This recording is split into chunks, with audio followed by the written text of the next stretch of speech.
Sure. All right. So good afternoon, everybody. My name is Will Thier. I'm CEO here at Verivest. And as always on this webinar, we aim to give you actionable guidance in how to launch and scale real estate investment funds, as well as navigate the ever-changing and fast-moving industry. So today we're going to talk with a seasoned real estate fund manager who has deep expertise in the field. Before we get there, I want to encourage everybody to post any questions down in the comments section, and then we'll address a few of those questions at the end of the discussion. So with that, I'm excited to welcome Mike Zlotnik, CEO of TF Management Group. Mike, welcome to the discussion. Thank you, Will, very much for having me. Appreciate the kind invitation to be part of the show. Yeah, great. So, Mike, you've been in the business a long time. Over the past decade, you guys have launched several funds. You have a diverse portfolio. So maybe could you just start with a high-level overview of the TF Management Group and your journey thus far as a fund manager? Thank you, Will. So we run a diversified family of funds and syndications. We started with our first fund in 2009. We started working with Verivest. I'm going back by memory here. I think we started 2013. That's probably a good, if I'm off by half a year or a year. So I've been working with the Verivest for a long time. At the time, Verivest was called Redwood. I remember administration, and you guys renamed to Verivest. We run diversified funds, so we have we have an income fund, we have a growth and income fund, we have two growth funds, we have a number of one-off syndications in various strategies. So that's kind of what we do. And just a high level, we raised over the years about 150 million AUM. So we're not gigantic by any means, but plus minus. So we think it's a great business we're in. Of course, we've experienced, like all of us, a wave of interest rate hikes, too fast and too furious. But that aside, I think it's a fun journey. It's a great journey, and that's my 2 cents. Yeah. So we'll get to those interest rates here in just a minute. But given that you have seen a lot and been in the business for a long time, what do you feel like these days are some of the biggest challenges for fund managers, aside from like just the current changes in the market itself, but just more high level in the industry? What are some of the biggest challenges that you think managers face? I think I learned this years ago, actually, referencing Matt Burke, your chairman, and I learned from Matt for years ago. Funds manager business is really only 3 things. It's basically one of them is raising capital, 2 sourcing and underwriting deals, and then obviously managing portfolio. So these are fundamental challenges that don't change with market conditions. You definitely have to manage what you got. You definitely need to source, underwrite, and fund, and then you have to raise capital. So these are permanent problems that fund managers solve. But these challenges obviously change with market conditions. And when the markets are going one way or the other, different things are added or removed. But those are the 3 big buckets. Yeah. And so now getting into current market conditions, as you mentioned, the Fed has raised rates more aggressively than really any time in recent memory, really going back all the way to the Paul Volcker era.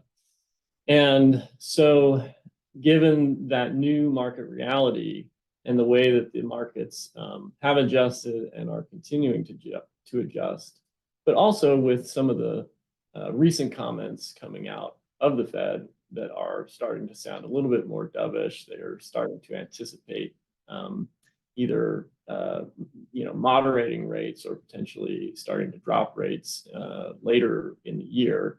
What are some of the most important things that you think fund managers should be focusing on right now? So communications with existing investors is a big issue because folks that have written checks in the last couple of years are concerned. and some of them just don't know. It's sort of I wouldn't call it ignorance. I would just call limited information. Or they've seen some damage, and people are experiencing some, let's just call it death by 1,000 cuts. And a lot of existing investors have been feeling the pain on top distributions on this file, capital calls on that file. So communications are important because they don't know when is the next punch going to come from. And it's not necessarily an easy and fun thing to do, but it's an important challenge today to communicate well, communicate openly, not only communicate the challenges, but also communicate how a fund manager is solving these problems and what the future looks like, even though we don't know what the future holds.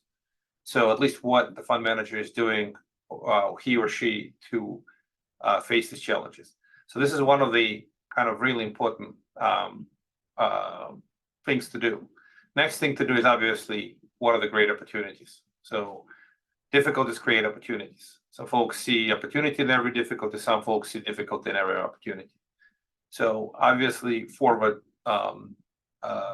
where the great deals are coming from, what are they going to look like? And investors are not necessarily all ready to write fresh checks, but some are sitting on sidelines and are trying to think where they can write the fresh check.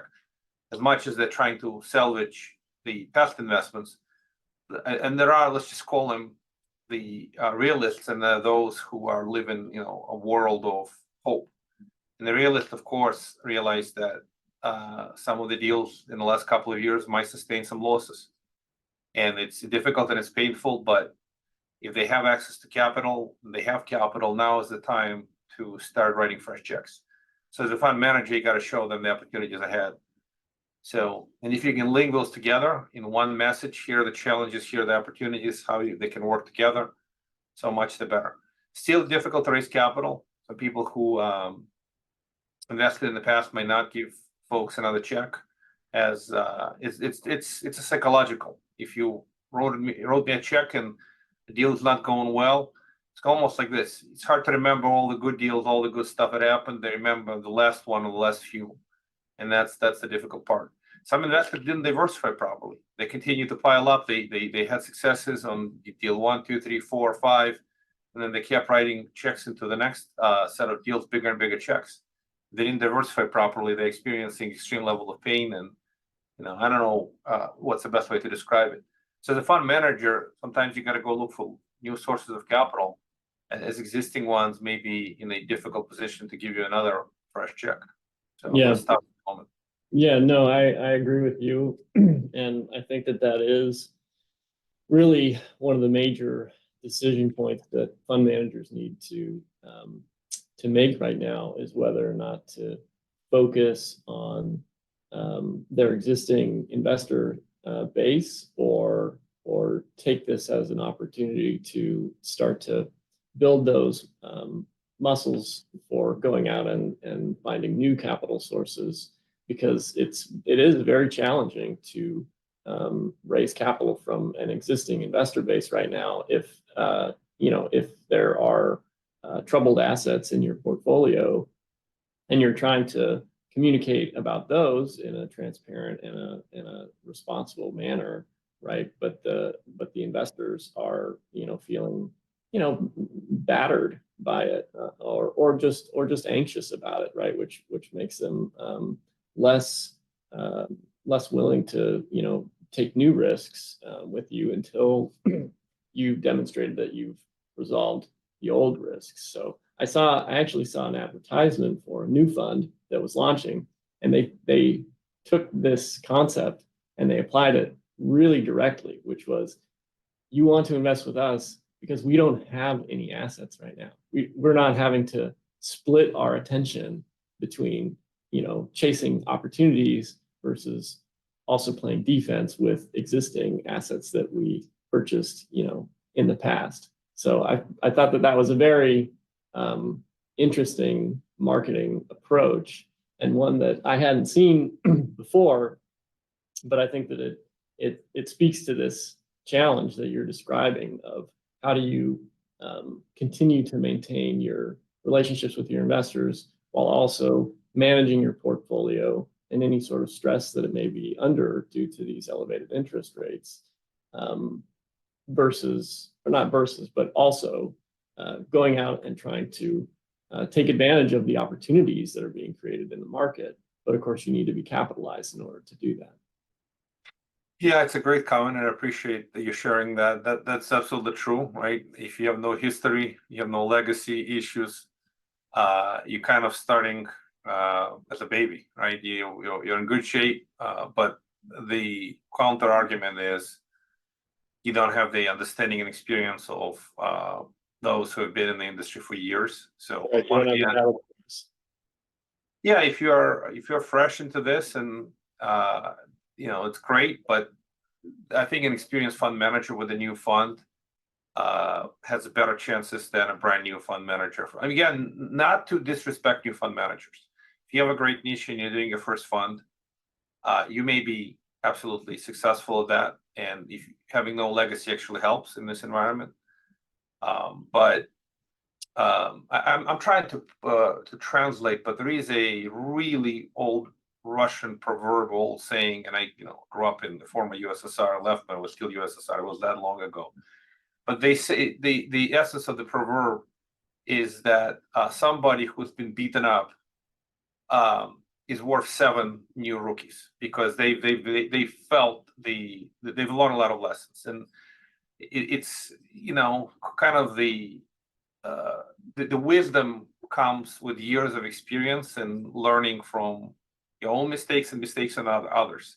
If you're brand new, you don't feel the pain, you don't know how to feel the risks or analyze the risks. Maybe you do. You just take, but it's a clever marketing spiel. It's a certainly clever marketing statement. At the same time, by the same token, you could argue launching a new fund by an experienced manager is just as good, as long as you have no legacy issues of past investments. It has the same impact, and in many ways, it could be a better one. But it's a trade-off. I don't know what's better. As an existing manager, launching a new fund, I think is should be a little more attractive. It comes down to know, like, and trust your investors, right? Mm-hmm. Who's going to write your check? And if you're a new manager and you can establish know, like, and trust, wonderful. And then the existing investors, that's the challenge, is that the trust is sort of damaged. And the other thing I can tell you this is, this thesis, this is a theory. This is not necessarily correct. But I had on my podcast a guest who said that there's a generation of current high net worth individual investors that will lose a good portion of them for a while, almost invested to counterintuitive things. So this is not institutional money. This is more of individual money, where there's a lot of capital there. And they've been hurt for a while, and it'll take a few years for many of them to come back, whether it's with you or anyone else. And on the other side, you have institutional money. If you can get that, you can raise that. That is more sophisticated and more prepared to come in whenever everyone is running for exits. Be greedy when others are fearful, and be fearful when others are greedy. So a little bit of that change may be necessary, but it depends on your ability to raise institutional money. Is hard. That's the challenge. Yeah, and that comes with a lot of it just comes with a lot of strings, and it comes with a lot of complexity, and those institutional capital sources don't necessarily always move fast, right? There's a lot of hoops that they might make you jump through, or paces that they put you through, which is all fine, but it's, like you said, it's a trade-off. So what maybe you can share a little bit more of your your experience and some of your battle scars over the years in terms of what works well, and what are some of the pitfalls that you have observed when raising capital, and what are some of the techniques that you have found successful? Sure. So I'll give you this. We raised quite a bit of capital from relational groups, and it's a beauty and a curse.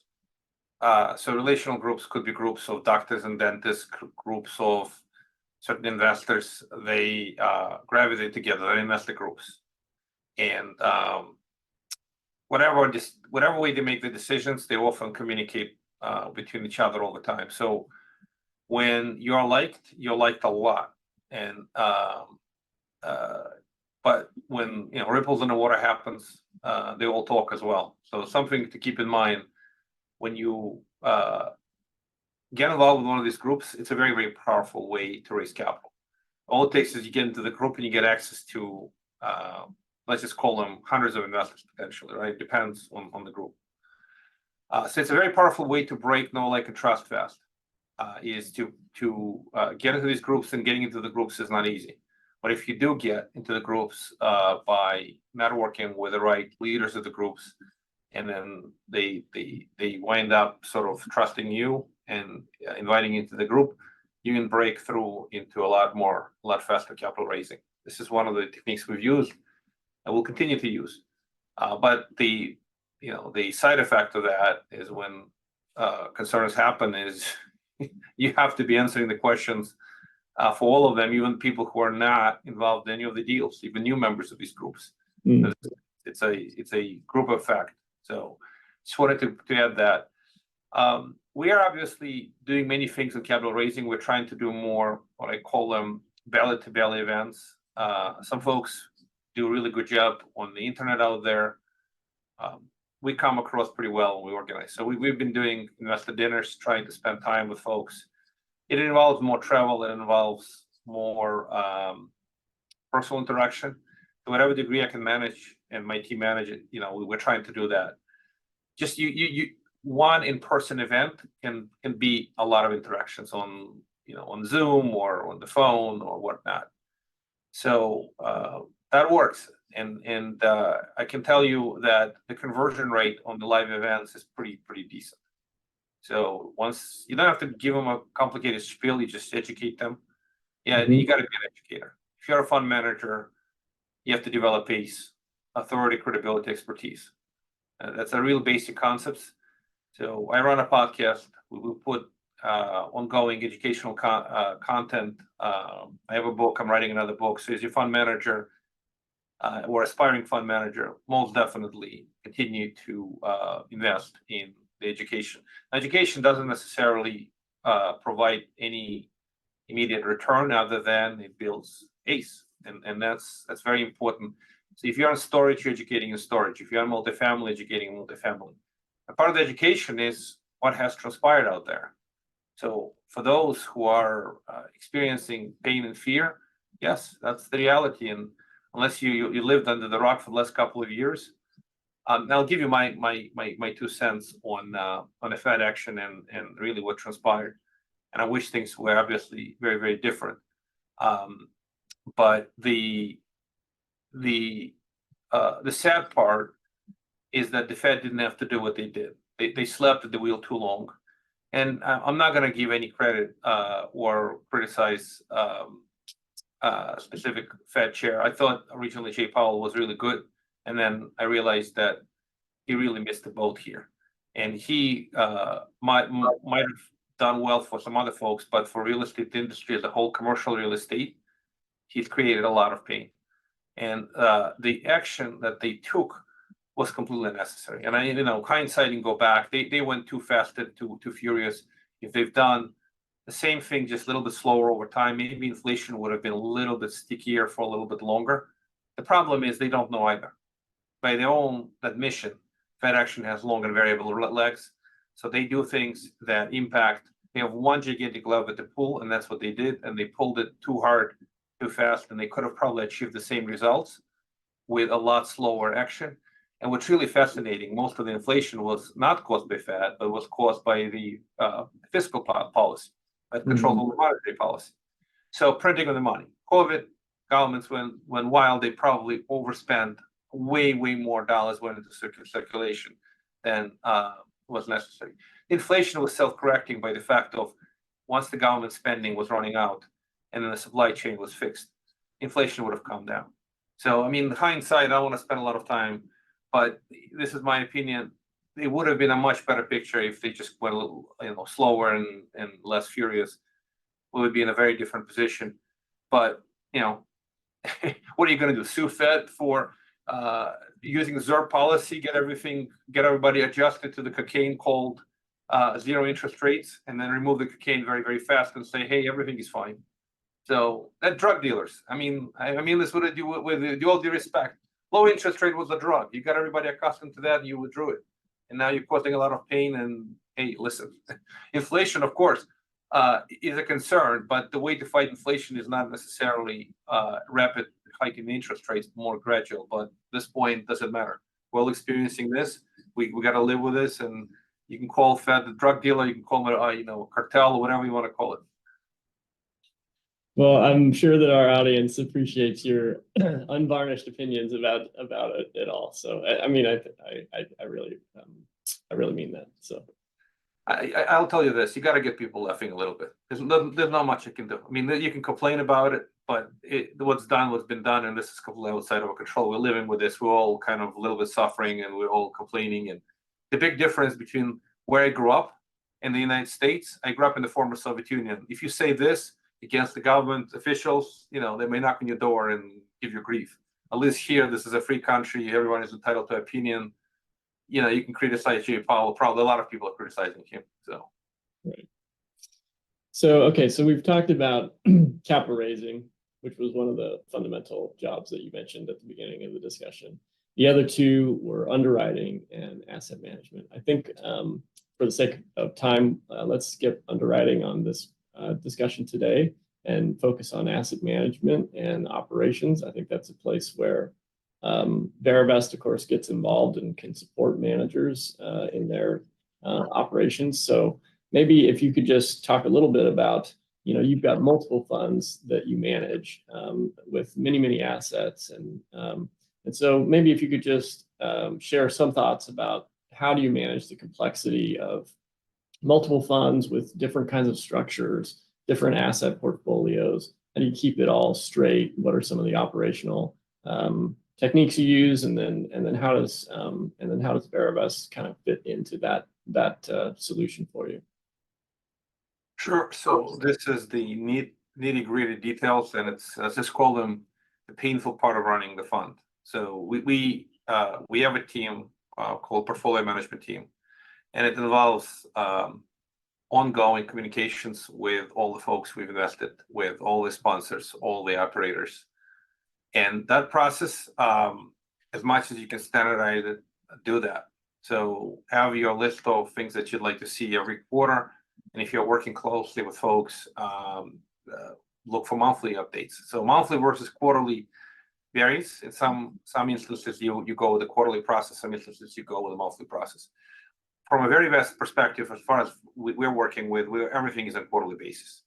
So the operating updates is what we want to know where these projects are going. But the financial updates need to be on a quarterly cycle. Now, I'm sure some sponsors run monthly. Closing process for us is quarterly. You don't make more money, you just do triple the work if you do it monthly. And it's, of course, individual choice, but it's going to cost more money, and it's going to cause, I just call it extra work. So we prefer quarterly. Where we get help from Verivest is that the financials that get collected from every investment that we make from each fund. So we'll just use an example. So say the fund has 30 investments. So every sponsor we follow up with, we're looking for formal financials be delivered, and that information gets delivered to Verivest, and Verivest aggregates all this data, which is basically a complex function. It's an accounting function. You go look at 30, let's just call them financial statements, understanding income allocation, and depending on the fund, some are open-ended, some are closed-ended, some care about unrealized, some don't care about unrealized, some only care about realized income. So that whole exercise of the back office accounting is where Verivest helps, because otherwise we'd have to do it in-house, and it's a complex function. And income from different sponsors can come in different, the statements look different. So sometimes you got to dissect. Sometimes you got to go look at the property financials and compute it based on your percent ownership. In some cases, you'll get capital account statements. With some other sponsors, you don't. You just get, hey, this is property financials. We don't do capital account computation in the middle of the year. We just don't. We just do end of the year tax accounting. So it depends on the sponsor. By the way, you learn through experience who are the good sponsors and report the way you need to report and who are not. Right? So you try to put these requirements up front, see who will do it or not. But it's a process to learn. So selection of people you invest with is a function of not only how attractive is the deal or the returns, but also how they report. If they're bad at reporting, it makes your job as a fund manager more difficult. But you can only learn that through interaction and experience. But again, back to Verivest. So some statements come in with capital account balances that are easier and reported income. Some come in, hey, you owe 10% of all property. Here's the financials. You go dissect and you figure it out the math. So all that is a complex task, and this is where working with Verivest is very, very important, very helpful. Well, and I'll go out on a limb here and say that you probably didn't get into the real estate investment game so that you could spend all your time doing the accounting. Yeah, I'm not an accountant by education, although I've taken enough accounting courses where I'm dangerous studying the accounting. But at the same time, you need CPAs, you need people who are professionals. There are also rules, and if your funds are audited, you definitely want the expertise of the accountants who know how other funds are audited. They have expertise and connection. They know what auditors look for, which is another important benefit working with Verivest, is that they have expertise. Your team has expertise dealing with annual audits. And these audits could be difficult, a lot of questions, and so on and so forth. But it's important. At the end of the day, these financial audits help you raise capital in the future and provide investors with confidence that the books are good. So that's just another added benefit. And of course, there are other important benefits. You can actually go through discussions and understand many complexities related to if you run an open-ended fund. Open-ended fund is another, let's just call it beast of its own. It's a beauty and a curse. And Verivest is very, very familiar. So closed-ended funds are somewhat simpler and easier. Of course, you guys have expertise in that. But on the open-ended funds, not only you have to track realized income, you have to or loss, you have to track unrealized. And it adds another complexity because it adjusts net asset value, so on and so forth.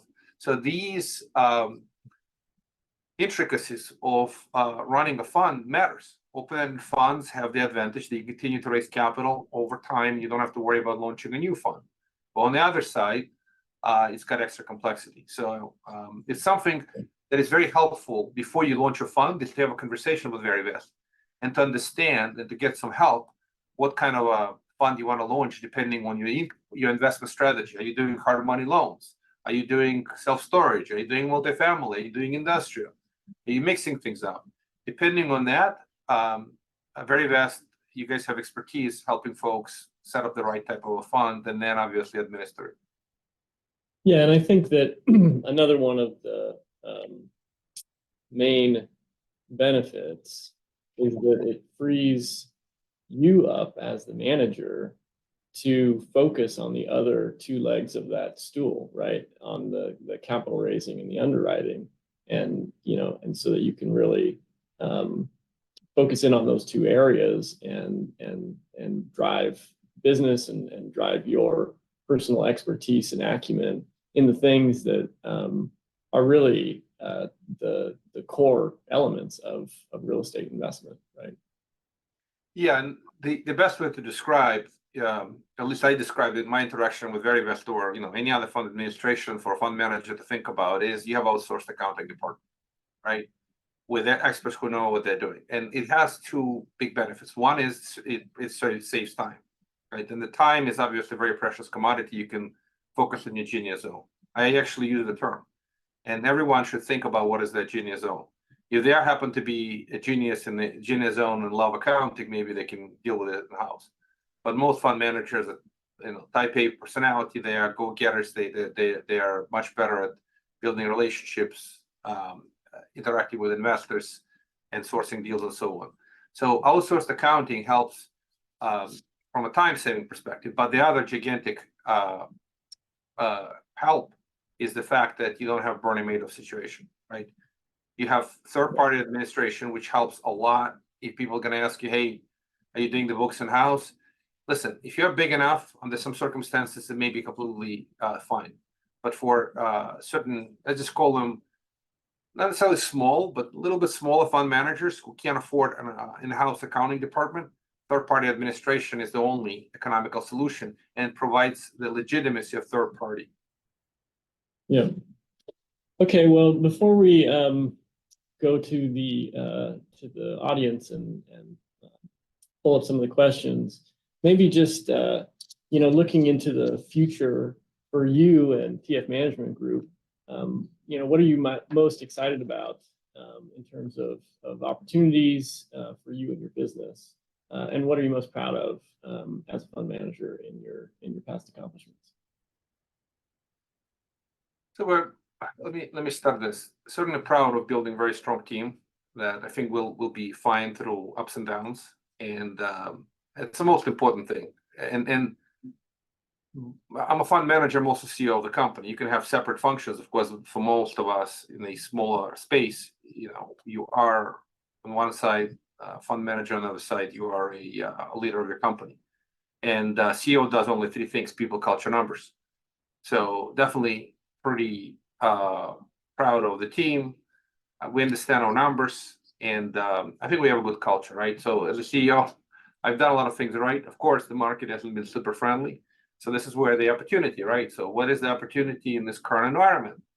And the opportunity is pretty simple, right? I'm going to use a few different terms, but they all kind of merge into the same sector. Call it rescue capital fund, mezz debt fund, preferred equity rescue fund. It's all the same. In this part of the game, opportunistic investing means looking at existing projects that are worthy, identifying great sponsors, great projects, then need liquidity, right? And if you come in now, you come in with what I call life for less than first out money, either in the form of mezz debt, preferred equity, or similar, where the capital comes in, it's behind primary debt, but it's ahead of previous invested equity capital. And that capital becomes critical to get these projects to the finish line. And it is in a position, if you come in with the right underwriting, where there is enough equity cushion behind you. Of course, the valuations are corrected. You got to go through and understand, are you coming in with enough safety behind you or not, right? But if you choose wisely, you can get into the right projects with the right sponsors and operators in a position where there's some more safety, but you can also get equity-like returns without taking equity-like risks. Today's environment in a mezz debt, you could charge rates of return of, they call it 20%, sometimes even higher per year through pref equity or a mix of mezz debt. I mean, file by file, right? So circumstance by circumstance. But the idea is you could get these type of rates of return without taking on crazy level of risk. And that's where I see sort of the opportunities lie ahead. Yeah. Okay. All right. Thanks, Mike. So yeah, let's turn it over to the audience and look through some of the questions, and we'll answer one or two of them before we wrap up here. So for sure. Thank you, guys. One of the questions that we've got is, does no one hear me? What I need to be thinking about as I close this year and prepare for the next? Well, this year is just starting, 24, right? So yeah, I think they probably meant 2023.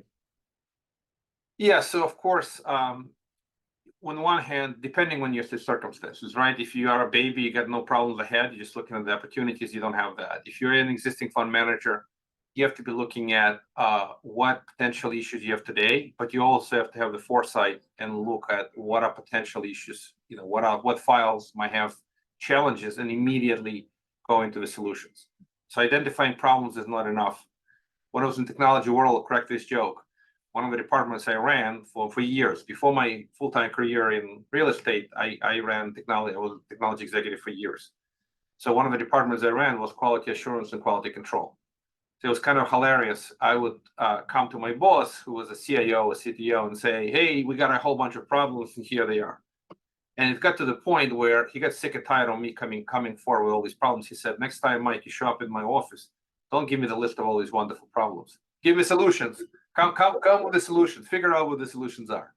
So the requirement for a fund manager today is to not only understand the problems or potential problems, but start thinking about future solutions. What do they look like? How you can solve these issues? Some issues easy to solve, some are not. But it's all about thinking about the opportunities and the solutions for the challenges.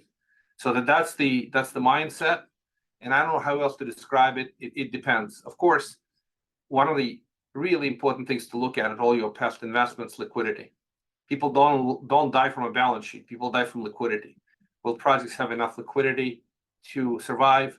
And one of the really other important lessons, depending on circumstances, before you go raise capital, can you do some kind of a workout with a bank? So any project that's experiencing challenges, the first exercise is to figure out, will the bank play along, to what degree, what you can do there, and then maybe part of the negotiation with the bank is that you can raise some capital. So this is one of the strategies that people use in this environment, but that's part of the deal. If you're doing rescue capital, mass debt, can you get some cooperation from a bank? Just one of the things to discuss. Yeah. Okay. And then we've got another question. Going back to part of the discussion where you talked about investor groups, like investing groups. So the question was, where do you find these groups, Mike? Is there a magic list out there someplace that people can go and download to see, where they are? How do you get in touch with them? How do you find them? What's your prospecting process for that? Well, these groups exist. There's no, magic list or anything like that, right? So, I have a relationship with a group of dentists, and it's not a pay-to-play group. You can't break through. But I met their founder many years ago, and I wish there was a simple, easy way. I just kind of connected with him through another mastermind.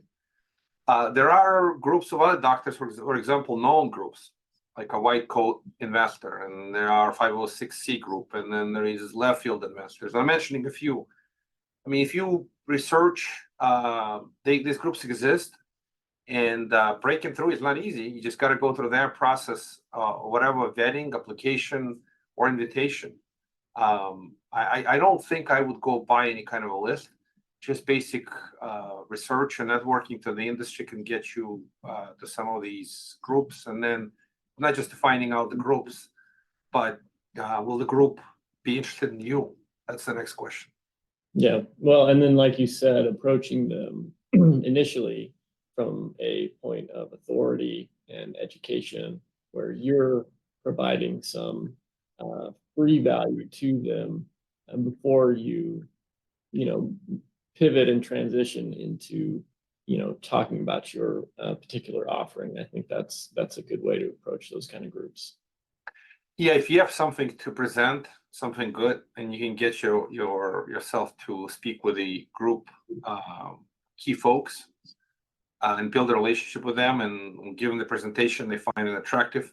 We've done that, and that makes a big difference. That builds ACE. It's just if you get an opportunity to present on whatever topic, but you still need to get introduced to the group, and they still need to understand who you are, and continue to put together some educational content and deliver genuinely quality information. I don't know how else to put it. You either got it or you don't.